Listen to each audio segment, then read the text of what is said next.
মেহমান আসলে মেহমানের সাথেই থাকতে চায়।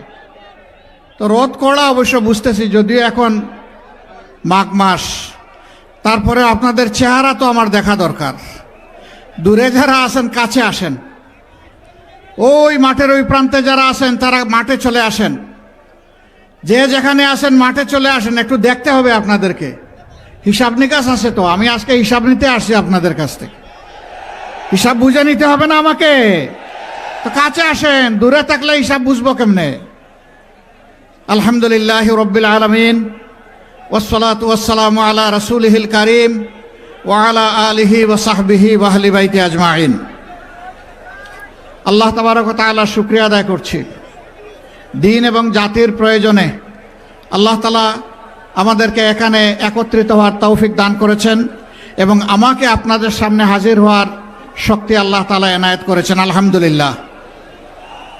রোদে একটু কষ্ট হবে, তবে আমি আনন্দিত যে রোদটা শ্রোতাদের মুখের উপর না পড়ে এখানে বক্তাদের মুখের উপরে পড়তেছে। সবসময় বক্তারা স্টেজে থাকে, আরামে থাকে, আবার ছায়ায়ও থাকে। তো এইটা একটা ইনসাফ কায়েম হয়েছে, কারণ আমরা একটা ইনসাফের বাংলাদেশ গড়ে তুলতে চাই। ময়মনসিংহ এই কাজ করার জন্য তাদেরকে আন্তরিক মোবারকবাদ জানাই। সম্মানিত ময়মনসিংহবাসী, এই দেশটা আমাদের প্রিয় দেশ। আল্লাহ তাআলা এমন একটা সবুজ শ্যামল দেশে আমাদেরকে জন্ম দিয়েছেন, যেখানে মাটি আমাদের উর্বর, মানুষ আমাদের পরিশ্রমী, পানিতে আছে সম্পদ, মাটির নিচে সম্পদ, পানির নিচে সম্পদ। এত সম্পদ থাকা সত্ত্বেও দুইবার স্বাধীনতা, 47, 71। কিন্তু এই দীর্ঘ পথ পরিক্রমায়, দীর্ঘ 77 বৎসরে বাংলাদেশ একটা জায়গায় এসে দাঁড়াতে পারল না। বরঞ্চ দুনিয়ার বুকে সম্মানিত দেশ হিসাবে আমাদের যে একটা জায়গা করে নেওয়ার দরকার ছিল, এটা এখন নেই। আমাদের দেশের পাসপোর্টের ভ্যালু খুব দুর্বল। অনেক জায়গায় দেশের পরিচয় অনেকে দিতে লজ্জাবোধ করে। কেন একজন নাগরিক, স্বাধীন দেশের নাগরিক হয়ে তার পরিচয় দিতে লজ্জাবোধ করবে?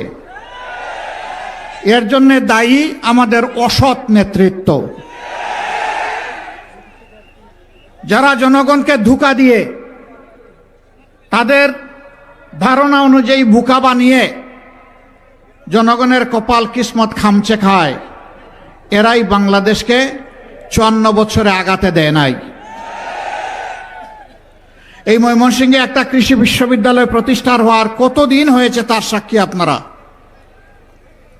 এরকম একটা কৃষি বিশ্ববিদ্যালয় প্রতিষ্ঠা হওয়ার পর কৃষিতে বিপ্লব হয়ে সারা দেশের চেহারা পাল্টে দেওয়ার কথা। আমি জানি এই বিশ্ববিদ্যালয়গুলোতে গবেষণার জন্য যে পরিমাণ পর্যাপ্ত বাজেট, লজিস্টিক এবং জনবল সরবরাহ করা দরকার, তা করা হয় না। তারপরে আমি ধন্যবাদ জানাই এই বিশ্ববিদ্যালয় বাংলাদেশকে আলহামদুলিল্লাহ অনেক কিছু দিয়েছে।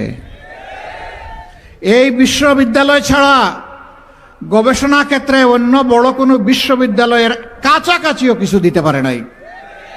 আমরা ঘোষণা দিচ্ছি ইনশাআল্লাহ, যদি 13 তারিখ থেকে নূতন বাংলাদেশ আল্লাহ তাআলার ইচ্ছা এবং আপনাদের মায়াবী হাতের বুটের মাধ্যমে যদি প্রতিষ্ঠিত হয়, ইনসাফের পক্ষে যদি এই রায় আসে, আল্লাহ যদি 11 দলকে এই দেশবাসীর সেবা করার তৌফিক দেন, তাহলে এই কৃষি বিশ্ববিদ্যালয় বাংলাদেশ নয়, এশিয়া নয়, বিশ্বের বুকে একটা শ্রেষ্ঠ বিশ্ববিদ্যালয় হবে ইনশাআল্লাহ। Without better education there is no better nation. জাতি গড়তে হলে ভালো শিক্ষা আমাদের লাগবে। সেই শিক্ষাকে পঙ্গু বানিয়ে রাখা হয়েছে 2টা কারণে। প্রথমত, বাজেটে শিক্ষাকে অবহেলা করা হয়। দ্বিতীয়ত, দলীয় আনুগত্য দেখে অসৎ লোকদের হাতে যা বাজেট আছে ওইটা তুলে দেওয়া হয়। একদিকে বাজেট অপর্যাপ্ত, আরেকদিকে যা পেয়েছে এটা খাইয়া দেয়া শেষ করে ফেলে। এটা এখানকার কথা বলছি না, সারা বাংলাদেশের একই চেহারা। এখানকার হয়তো যারা আছেন তারা দক্ষতার সাথে, সততার সাথে তারা এই দায়িত্ব পালন করে আসছেন বলেই তো আমরা কিছু পাচ্ছি। অপর্যাপ্ত বাজেট থাকা সত্ত্বেও আমরা পাচ্ছি। ইনশাআল্লাহ আমরা ঘোষণা দিচ্ছি, এই কৃষি বিশ্ববিদ্যালয়কে কেন্দ্র করে গোটা ময়মনসিংহ বিভাগের কৃষি বিপ্লব ঘটবে ইনশাআল্লাহ। কৃষিকে ওই পুরানা ধাঁচের কৃষিতে আমরা আর দেখতে চাই না। এখন কৃষি এবং কৃষক এই দুইটাকেই শিল্প এবং শিল্পীতে আমরা পরিণত করব ইনশাআল্লাহ। বলবেন এত টাকা কই পাবেন? টাকা আছে তো, অনেক টাকা আছে আমাদের।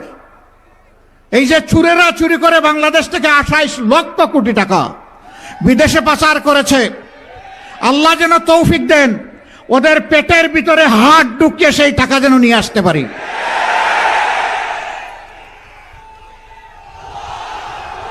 এটা বাংলাদেশের বার্ষিক বাজেটের 4 গুণ।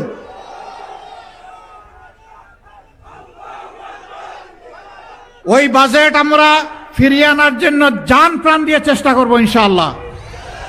কোনো মামু খালুকে ছাড় দিয়ে কথা বলবো না। দেশের টাকা চুরি করে বিদেশে গিয়ে রাজার হালতে বসবাস করবেন, আমরা ঘুম হারাম করে দেব। ওদের শুধু সম্পদ নয়, এই চোরদেরকে দেশেও ফিরিয়ে আনা হবে ইনশাআল্লাহ। এনে তাদেরকে বিচারের মুখোমুখি করা হবে। আশ্চর্য, এই জাতি একটা মুরগি চুরি করেছে, একটা ছাগল চুরি করেছে, এরে ধরে পিঠায় মেরেও ফেলে অনেক সময়। এগুলো আমরা সমর্থন করি না। ওই ছোটো চুররে ধরেন কেন? যে পেটের কুদায় আগুন জ্বলে, আগুন নিবাইতে গিয়ে একটু হাত বাড়ায়, ওই বড় চুরদেরকে ধরেন। ওদেরকে ধরলে এই যে মানুষগুলো পেটের কুদার তাড়নায় অনেক অপরাধ করে ফেলে, তাদের অপরাধ করার দরকার হবে না। তারাও দেশের জন্য কাজ করবে।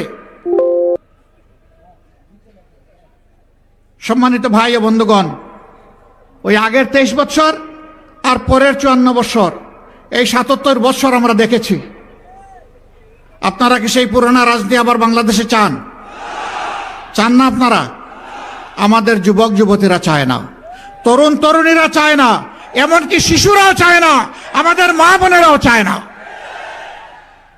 এই বাংলাদেশের পরিবর্তন চায়।